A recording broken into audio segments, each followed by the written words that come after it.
इश्क दुनिया में यूं भी बदनाम है, अपने सर पर इल्ज़ाम क्यों लेते हो। देश में अगर कहीं कुछ हो तो कह सकते हैं कि साहित्य या यूँ कहीं कवि लोग हैं सबसे आगे आते हैं, और चाहे आलोचना हो या समालोचना हो या फिर आलोचना के जरिए ही सरकार हो, सत्ता हो, घर हो, परिवार हो, संस्कृति हो, उसको आईना दिखाने का काम करते हैं। आइए, हमारे सामने जो ये चेहरे देख रहे हैं आप, वो चेहरे हैं, कवि हैं, साहित्य के पुजारी हैं, और आइए इनसे जानते हैं। क्योंकि आज की अगर बात हम करें तो आज कह सकते हैं कि माँ, पिता, बेटी, बहू सभी पर आज कुछ कुछ कविताएं हुई हैं। आइए सुनते हैं ये सभी कवियों से कि क्या कुछ नया लेकर आए हैं दर्शकों के लिए, या यूँ कहें कि भारतीय संस्कृति के लिए। सर, सबसे पहले मैं आपका परिचय जानना चाहूँगा। मेरा नाम अनंग मोहन मुखर्जी है और मैं बरियातू हाउसिंग में कॉलोनी में रहता हूँ, और मैं शिक्षक हूँ Sant Mother Teresa high school Nevari Vikas में। आज किन विषय पे आज आपने कविता सुनाई? आज का विषय था मेरा वृद्धाश्रम पर, जो आज के समाज के लिए कोड है। हमारा समाज ऐसा नहीं था, बूढ़ों का देखभाल बाल बच्चे करते थे, लेकिन आज समाज कैसे पलट गया है पता नहीं। बूढ़े माँ बाप को कचरा का पेटी यानी वृद्धाश्रम में जाकर डाल दे रहे हैं। कैसे अपने कविता के जरिए आईना दिखा रहे हैं समाज को? कुछ कविता गुनगुनाना चाहेंगे तो गुनगुनाइए। मेरी कविता सुनिए। मैंने उस माँ को भी देखा है, मैंने उस माँ को भी देखा है उन वृद्धाश्रम की गलियों में, जिस माँ ने अपने आंचल में ममता को कभी संजोया था। आहों से छलनी वो हृदय आज जिस छाँव में बचपन सोया था, उस चिथड़े हुए आंचल से वह तनमन को ढकती है। पहचान बताने से डरती है, लाज बचाने को मरती है। लाख बहाने गड़गड़ कर औलाद पे दोष नहीं मरती, अंदर ही अंदर घुट घुट कर पल पल मर मर कर जीती है। मृत अरमानों की लाशों पर अनचाहे कदम फिर धरती है। मैंने उस माँ को भी देखा है उन वृद्धाश्रम की गलियों में। बहुत बड़ी सुंदर रचना कर सकते हैं। वृद्धाश्रम की जब भी बात आती है तो एक जहन में आता है कि आखिर सभी लोग कहते हैं कि हम अपने माता जी को पूजते हैं, मदर्स डे हो या फादर्स डे हो, सभी अपने अपने वॉलपेपर भर देते हैं, रंग देते हैं मैसेज करके। लेकिन मैं आपसे कुछ सवाल पूछना चाहता हूँ कि आखिर वृद्धाश्रम इतना बढ़ क्यों रहे हैं जब सब पूजते ही हैं? देखिए, वृद्धाश्रम बढ़ने का बहुत सारा कारण है। पहली बात तो परिवार टूट रहा है, और नई जो आजकल की बहुएं आ रही हैं, बड़ी बड़ी महत्वाकांक्षाएं लेके आ रही हैं। वे इतनी बड़ी बड़ी महत्वाकांक्षाएं, उनको पूरा करने के लिए अपने पति से अलग होना पड़ रहा है। दूसरी बात है कि माँ बाप बूढ़े को बेकार चीज़ माना जाता है।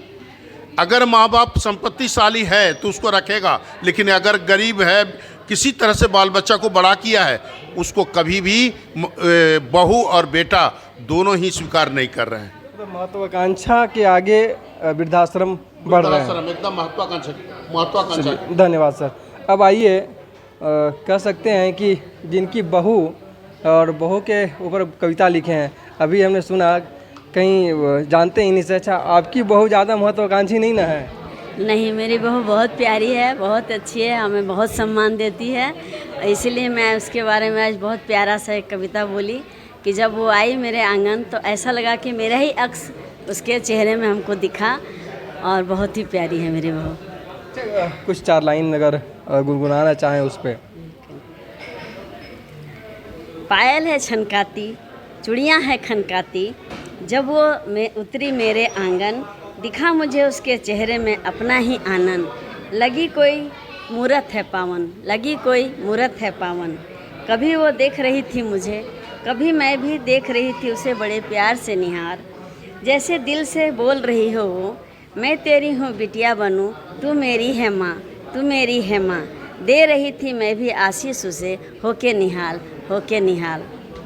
बहुत बहुत धन्यवाद जो आप अभी इस कलयुग में और इस युग में बहू की तारीफ करते नज़र आ रही हैं। कहीं मतलब डर वर नहीं लग रहा सामने बहू है, घर में जाके फिर कुछ बोलना पड़ेगा? नहीं नहीं, बहुत प्यारी है वो। अभी आपने दर्शकों से बता दूं कि अभी बहू और माता के बारे में आपने सुना। अब आइए पिता के बारे में सुनते हैं, उसके बाद बेटी के बारे में भी सुनेंगे, क्योंकि यहाँ पे पूरा परिवार के ऊपर जो कविता बनी है और कहीं बहू अच्छी मिल रही है और कहीं वृद्धाश्रम बढ़ रहे हैं महत्वाकांक्षी बहुओं के कारण। आइए सुनते हैं, एक पिता होता है जो हर किसी को लेके चलता है, उस पर एक कविता लिखी है। क्या कहेंगे आप? पहले तो अपना परिचय दीजिए। मैं डॉक्टर सृष्टि अग्रवाल हूँ। Anish it's my poetry name. और मैं पेशे से डॉक्टर और दिल से कवित्री हूँ। पिता के बारे में मेरी 2 कविताएं एक्चुअली थी, 2 लेखनी, पिता और दरक। तो पिता क्या है कि जनक आहार मयूख आश्रय कहूँ, मृदुकोश कहूँ या मेरे हर कदम का नियंत्रण, क्या कहूँ मैं पिता के सम्मान में, मेरी ज़िंदगी कहूँ या दिल की हर धड़कन। तो मेरे पिता ने मुझे चलना सिखाया है और आग में टहलना भी सिखाया है। तो यही सारी बातों को लेके हमने यहाँ पर जो भी कवि सम्मेलन है, हम दिल की बात रखते हैं। मतलब पिता के लेकर आपने जो बातें कही, क्या लगता है वर्तमान समय में पिता का रोल कहीं लोग भूल तो नहीं गया? जैसे कि मैं अगर कहूँ तो कि अगर छोटा सा सर में दर्द हो तो माँ याद आती है, और जैसे ही कोई बड़ा ट्रक पार हो तो बाप रे बाप लोग बोलता है। तो क्या लगा आपको, मानते इस बात को? माँ के बारे में बहुत लिखा गया है, लेकिन पिता के बारे में बहुत कम लिखा गया है। और जो बाप कर सकता है वो माँ भी कर सकती है, हम ये बात मानते हैं। लेकिन बहुत जगह माँ जहाँ कमज़ोर पड़ती है तो वहाँ बाप सबसे बड़ी भूमिका निभाते हैं। पिता एक हमारे ऐसे सपोर्ट हैं जो कि हर हाल में हमारा साथ दे रखते हैं। धन्यवाद। तो अब पिता के बारे में सुना, अब चलिए एक माँ से उनकी बेटी की तारीफ सुनते हैं, क्योंकि बेटी बहू बनती है, बेटी सास बनती है, बेटी माँ बनती है। तो आइए पहले तो अपना परिचय दीजिए। मैं पूर्णिमा सुमन, झारखंड धनबाद से। मैं वर्तमान में एक शिक्षिका हूँ और आज साहित्य अर्पण साहित्य मंच के तहत अपने कवि सम्मेलन में आई हूँ और अपने कविताओं को यहाँ पर प्रस्तुत की हूँ। मेरी एक कविता एक बेटी के ऊपर समर्पित है, जो एक आस होती है हर माँ की कि मेरी बेटी मेरा मान अभिमान बने, बस उसी पर मेरी एक कविता थी। तो मैं लाइन उसके आप अगर गुनगुनाना चाहें तो। मेरी कविता थी कि मेरी बगिया में खिली जूही की कली, मेरी बगिया में खिली जूही की कली, महके आंगन उससे खुशबू में ढली। रोशन घर का कोना कोना है, रोशन घर का कोना कोना है, घर में सबसे छोटी मेरी गुड़िया है। छोटी सी प्यारी सी मासूम कली, ईश्वर के रहमत से मेरी गोद में आ गिरी। नाक नक्श तीखे पापा की तरह है, लेकिन सीरत में बिल्कुल मेरे जैसी है। और घर में मेरी छोटी मेरी गुड़िया मेरी बेटी है। एक सवाल है आपसे कि जिस तरह से कह सकते हैं कि बेटी भी बनती है, बेटी बहू भी बनती है, बेटी माँ भी बनती है, वही बेटी सास भी बनती है। आखिर वृद्धाश्रम क्यों बढ़ रहे हैं? कहीं ना कहीं कुछ संस्कार में कमी रह जा रही है या फिर महत्वाकांक्षाएँ आज के युग में ज़्यादा बढ़ जा रही है? बिल्कुल, ये बहुत अच्छा सवाल आपने कहा और इसके जवाब में मैं यही कहना चाहूँगी कि मैं भी एक बेटी हूँ, एक बहू हूँ और मेरी भी एक बेटी है जो कल किसी आंगन की बहू बनेगी और मेरे घर भी एक किसी की बेटी आएगी जो मेरी बहू बनेगी। तो मैं उन सब के लिए इतना ही कहना चाहती हूँ कि वो बस अगर ये मन में रखे जो मैं जिस घर में आई हूँ वो मेरा अपना आंगन है और उनके परिवार को अपने परिवार की तरह ही मान सम्मान दे, तो कभी भी कोई भी माता पिता वृद्धाश्रम नहीं जाएंगे। और साथ ही उस परिवार का भी यह दायित्व तो बनता है कि जो एक दूसरे परिवार से एक लड़की वो ब्याह कर ले आते हैं, उसे वही सम्मान, वही प्यार और वही नखड़े झेले जो अपनी बेटियों के झेलते हैं। तो शायद वृद्धाश्रम की ज़रूरत नहीं पड़ेगी। धन्यवाद। तो अभी आपने सुना पिता, माँ, बेटी। अब आइए सुनते हैं पति के ऊपर। और पति बेचारे वक्त के मारे होते हैं, पता नहीं क्या होते हैं, लेकिन उनके ऊपर कविता लिखी है आपने। अच्छा, पहले तो आपने परिचय बताइए, आखिर क्यों ज़रूरत पड़ी कि आपको पति पे भी लिखना पड़ा? जी, मैं चांदनी कुमारी वर्मा झारखंड शाखा से हूँ। ज़रूरत पड़ी इसलिए कि उनको बहुत कम समय मिलता है कि कभी मेरी बात सुने, कभी मुझे भी समझें। तो इसलिए मैं सोच रही थी कि उनके लिए अगर वो व्यस्त रहने लगे नहीं, हाँ, तो हम सोचे कि क्यों ना एक दिन सरप्राइज़ दिया जाए इस तरह से कि उनको समझ में भी आए ये नहीं, इनको वक्त देना चाहिए। मतलब कविता सुनाने के बाद वक्त देने लगे कि नहीं देने लगे? अभी तो कविता सुनाई है, अब आगे देखा जाएगा क्या होता है। आगे देखा जी। अच्छा, वो जो सुनाए थोड़ा हमारे दर्शकों को भी सुना दीजिए, शायद उन पत्नियों को लाभ मिले कि कुछ कुछ कविताएं लिख करके अपने पति पे दें तो शायद सुधर जाए पति। जी ज़रूर। तो सुनो सुनो ना, वक्त है क्या, बेसुध हो गए हैं हम तुम्हारी आंखों से, कह दो बस पल, वक्त है क्या, दबे है हृदय में कई सालों की जमी बातें, अब एक पल बयां कर दूं क्या, हाँ सब कुछ ज़रूरी है पर आंखों से बयां करना अधूरी है, दिन दिन करते करते तुम न जाने कब कई रात बीत गई, 2 पल बैठ कभी मेरे हृदय को टटोलो, यूँ सबकी करते हो बातें कभी मेरी तो बोलो, न जाने कितने ख्वाब ये ही संजोता है, मेरी बातों का बक्सा तेरी यादों में सोता है, सुनो ना, वक्त है क्या, मर चुके हैं हम, तुम्हें दफनाने का भी वक्त नहीं, तुम प्रकाश हो मेरे गुरूर हो, सबसे अलग छाया सुरूर हो, मेरे तेरे मध्य ना कोई राज होता, जो पाया है तुम्हें तो खुद पर ही नाज होता, ग्रीष्म में छींटे वाला नीर सा सुकून, शीत में उषा व राहत देने वाली धूप, जैसे तुम हो, खुद को छुपा लिए तेरे वक्त पाने के अंदर, जैसे कोई प्यासा पी गया समंदर, कहना बस इतना है समझो, मैं चातक तुम अब्र मेरा। एक चातक एक पक्षी होता है जो बादल का पहला बूंद जो होता है ना, बारिश, उसको ही पीता है वो। हाँ, वो कितना भी प्यासा रहे लेकिन वो मतलब कि वो बादल का पहला बूंद ही पीता है, उसको समंदर में भी डुबा दीजिए तो वो पानी वो नहीं पिएगा। तो उसी के माध्यम मतलब उसी को दर्शाने के लिए मैंने ये कहा है कि मैं चातक तुम अब्र मेरा, मैं चातक और आप मेरे अब्र, आकाश का वो बूंद, चित्त ना फिर लगा पाएंगे उम्र भर सब्र है मेरा, कि कहे मन अंतस मेरा कि वक्त है क्या। बस इतनी सी कविता है मेरी। वक्त मांग रहे हैं, अब देखिए हो सके आपके पति वक्त देना शुरू कर दें। भाई आपके इस चैनल के माध्यम से हम आपके पति से भी अनुरोध कर देते हैं कि कम से कम समय दिया कीजिए, नहीं तो पता चला समय नहीं दीजिएगा तो फिर गुस्सा आ जाएंगे। अभी तो कविता लिखी हैं, बाद में कुछ भी हो सकता है। अच्छा, क्या कहेंगे आप, चूँकि वर्तमान समय में कवि एक आईना होता है समाज का, और हमेशा कभी कभी भले सामने आकर नहीं लेकिन अपनी कविता के जरिए ही कुछ न कुछ समाज को आईना दिखा करके जाता है। आपने आज गर्मी पर बहुत अच्छी बात कही, पहले अपना परिचय दीजिए। मैं स्मिता झारखंड से साहित्य अर्पण से जुड़ी हुई हूँ और लिखती हूँ। कुछ शब्द अपने कहने चाहती हूँ, कुछ अपने शब्दों के जरिए समाज की बातें रखना चाहती हूँ, कुछ अपने मन की बातें, कुछ लोगों की बातें और भावनाएं अपने शब्दों से प्रेषित करती हूँ। तो कुछ गुनगुनाइए, हमारे दर्शक भी चाहेंगे कि आपकी कुछ आवाज़ को सुने और हो सकता है आपकी आवाज़ से कुछ परिवर्तन हो जाए।